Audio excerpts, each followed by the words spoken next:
Hello and welcome to BYJU'S Exam Prep. In today's The Big News, we shall talk about the Vienna Convention on Diplomatic Relations of 1961 and the obligations of countries to protect the diplomatic missions of other countries. This important topic has captured the headlines because we have witnessed alarming developments over the last 1 week in India and around the world, as clear attempts have been made to revive the dormant Khalistan movement. During the 1980s, the Khalistan extremist movement was India's biggest security nightmare, not just in the state of Punjab, where the Khalistan extremists were seeking to break away Punjab from India, but the movement had also witnessed widespread support amongst the Sikh diaspora in foreign countries. After India managed to curb the movement by 1990s, Khalistan movement had become a dormant movement. But since 2010, deliberate attempts have been noted in India and other countries to revive the dormant Khalistan movement. Of late in Punjab, a radical extremist outfit known as Waris Punjab De has led to violent incidents and has even given an open call to break Punjab away from India by reviving the Khalistan movement. Under the leadership of controversial leader Amritpal Singh, whom you can see in this image, Waris Punjab De has carried out notorious activities closely linked with pro-Khalistan activities. Just a few weeks back, on the 23rd of Feb, Waris Punjab De, under the leadership of Amritpal Singh, attacked the police station in Punjab, following which calls have been given to mobilize the Khalistan forces.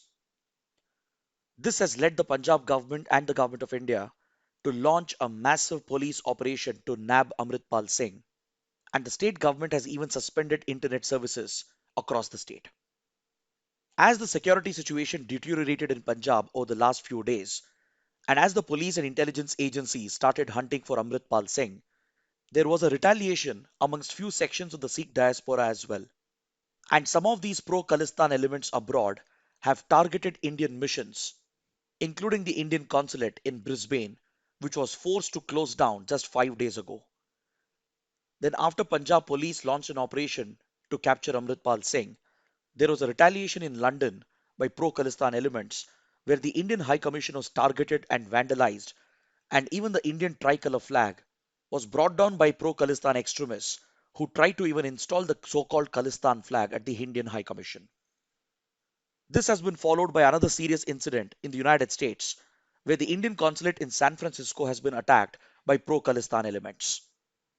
So these back-to-back alarming events in friendly countries such as Australia, UK and US has raised serious concerns about the safety of Indian diplomatic missions in these countries and the responsibility of these countries to protect the Indian missions and as well as the Indian diplomatic personnel.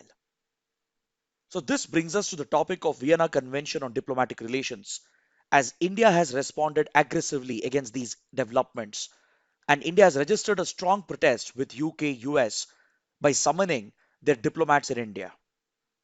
India has summoned the British High Commissioner and the US Charge d'Affaires and expressed a strong protest regarding the failure of these governments to protect the Indian diplomatic missions, which is an international obligation under the Vienna Convention. The same message has been conveyed to the governments of UK and US by the Indian High Commissioner and the Indian Ambassador respectively, and hence it becomes important to understand the key provisions of the Vienna Convention and its application with regard to diplomatic relations. See, the Vienna Convention on Diplomatic Relations was adopted in 1961 by the UN Conference on Diplomatic Intercourse and Immunities, which was held in Austria. This international treaty lays down the framework for the conduct of peaceful and friendly diplomatic relations between independent sovereign countries, and it codifies a uniform set of practices and principles to be followed by all governments in extending protection to diplomatic missions and diplomatic personnel, which forms a cornerstone of today's modern international relations. This convention provides a framework for the establishment, maintenance, and termination of diplomatic relations between sovereign countries, and this convention has more or less been universally accepted, and its provisions are seen as part of international law. This treaty came into force in 1964, and today 192 countries have signed and ratified the convention. It nearly has universal ratification except for Palau and South Sudan, and it plays a critical role in the peaceful conduct of diplomatic relations between two countries by laying down the rules and regulations, along with according a set of privileges to diplomats who are stationed in other countries. It codifies the long standing custom of diplomatic immunity and grants special privileges to diplomats and diplomatic missions in order to ensure that they can function without any fear of coercion or harassment by the host country. The concept of diplomatic immunity is seen as inviolable in today's international relations, and this requires the host government to extend protection and legal immunity to not just the diplomats, but also to the diplomatic mission and the facilities. And it forms the very basis of today's international diplomacy. See, the concept of diplomatic immunity has been recognized as a key principle of international law, under which foreign diplomats who are stationed in another country they enjoy legal immunity from the jurisdiction of the security agencies and the judiciary of the host country. This legal immunity essentially allows diplomats to freely function in the other country, including securing their right to passage and freedom of travel, and almost accords complete immunity from local legal suits, and as well as against arrest and prosecution in the host country. In fact, this principle happens to be a age-old customary practice dating back even to the ancient times. Since ancient times, there are documented evidences in the Indian civilization and as well as in the Greek and Roman civilizations and also in Persia regarding diplomatic immunity being provided to foreign envoys and messengers. As per the custom, envoys and messengers would never be harmed by the host country and they would be accorded a set of privileges as they would be representing their state officially. In the Indian context, ancient references can be found with regard to the concept of diplomatic immunity in epics such as Ramayana and Mahabharata, where messengers and diplomats were given immunity from capital punishment and also from being targeted or arrested by the host country. Similar references can be found in the Mahabharata as well, and even Chanakya in his Arthashastra makes references to diplomatic immunity.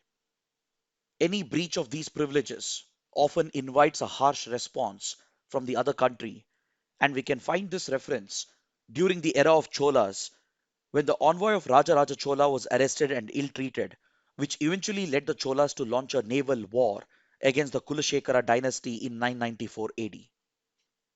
Similar references are found across Persia, Greek, and Roman civilizations as well. And in fact, even during medieval times, diplomatic immunity has been practiced as a concept in different forms. So, as a long standing custom and a nearly universal concept, the principle of diplomatic immunity was codified into international relations and under international law through the Vienna Convention on Diplomatic Relations in 1961. Prior to this convention, the concept of diplomatic immunity and protecting diplomatic missions was just on an ad hoc bilateral basis, thus leading to non uniformity in the standards of protection. But through the Vienna Convention, a global standard has been created to protect diplomats and diplomatic missions, and this is a customary legal obligation on every host country.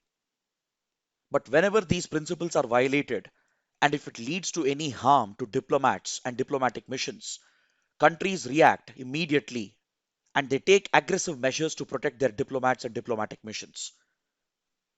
We have seen many instances where American embassies have been repeatedly attacked in conflict zones, and the most popular example being the attack on the American embassy in Iran during the Iranian Revolution. Similarly, Indian diplomatic missions in Afghanistan have been repeatedly attacked by terror groups such as Haqqani Network, which targeted the Indian embassy in Kabul, and as well as Indian consulates at Herat and Mazar-e-Sharif. So the recent incidents involving pro-Khalistani elements attacking Indian consulate in Brisbane and the Indian consulate in San Francisco and the Indian High Commission in London marks a serious violation of this diplomatic trust and as well as a failure of these countries to protect Indian diplomatic missions as per the legal obligations of the Vienna Convention.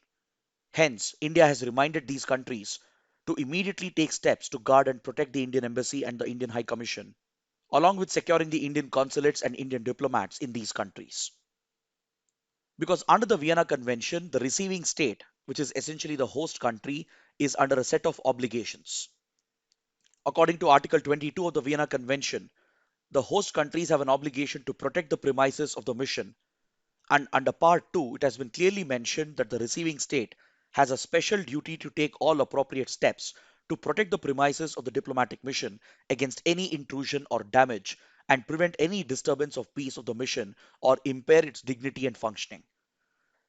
Essentially, the security of diplomatic missions is the responsibility of the receiving country or the host nation, and the host nation can even be held accountable for any lapses in security. Other key features of Vienna Convention include the right of the host country to declare foreign diplomats as persona non grata under the provisions of Article 9. If diplomats of another country are found to be involved in any activity which threatens the security and the sovereignty of the nation, that is, essentially, if they are involved in any spying or espionage activities, they could be declared as persona non grata and their diplomatic immunity can be revoked by the host country. This happens quite frequently between India and Pakistan, where both the sides often declare each other's diplomats as persona non grata. Under the Vienna Convention, searching the premises of a diplomatic mission, seizing any property, any documents is completely prohibited, which essentially means police and security forces of the host country cannot enter the diplomatic mission of another country. This is seen as an inviolable right of the diplomatic mission to safeguard the sanctity of the premises and to allow the diplomats to freely function without any fear or coercion. Similarly, host countries cannot intercept any communication between the diplomatic mission and the home country. Diplomatic bags, couriers, and diplomatic pouches cannot be seized or opened, and the foreign envoys almost enjoy complete legal immunity from arrest and prosecution, especially with regard to criminal offences. This immunity extends not only to their official work, but even to their personal life as well, and the immunity extends to their family members, their houses, and even to the vehicles that they travel in. But however, if diplomats are involved in any serious offences, then the host country can request the home country to waive off the immunity, and the host country always reserves the right to expel the envoys. However, this does not mean that cases cannot be filed against diplomats for breaking the law. While cases can be registered against diplomats as well, they cannot be arrested, and there are certain activities which are exempted from the cover of diplomatic immunity. Especially civil offences and certain criminal offences are exempted, and hence this immunity is not a blanket immunity because there are some exceptions. So India acceded to the Vienna Convention on Diplomatic Relations in 1965, and we have even enacted the Diplomatic Relations Vienna Convention Act of 1972 to give effect to the provisions of the Vienna Convention. India strictly abides with the terms of the convention and protects the foreign diplomatic missions located in New Delhi and as well as the consulates that are spread out across India. So India expects the same from other countries as well, especially from close friendly countries such as US, UK and Australia. So it's in this context that India has reminded these countries of their obligations to protect the Indian diplomatic missions and the diplomats from any such attacks. And hence, understanding the background and the key provisions of Vienna Convention becomes very important for the UPSC Civil Services examination. On this note, I would like to conclude my discussion, and if you found it helpful, do support us by liking the video, share your comments, and don't forget to subscribe to our channel. Thanks for watching.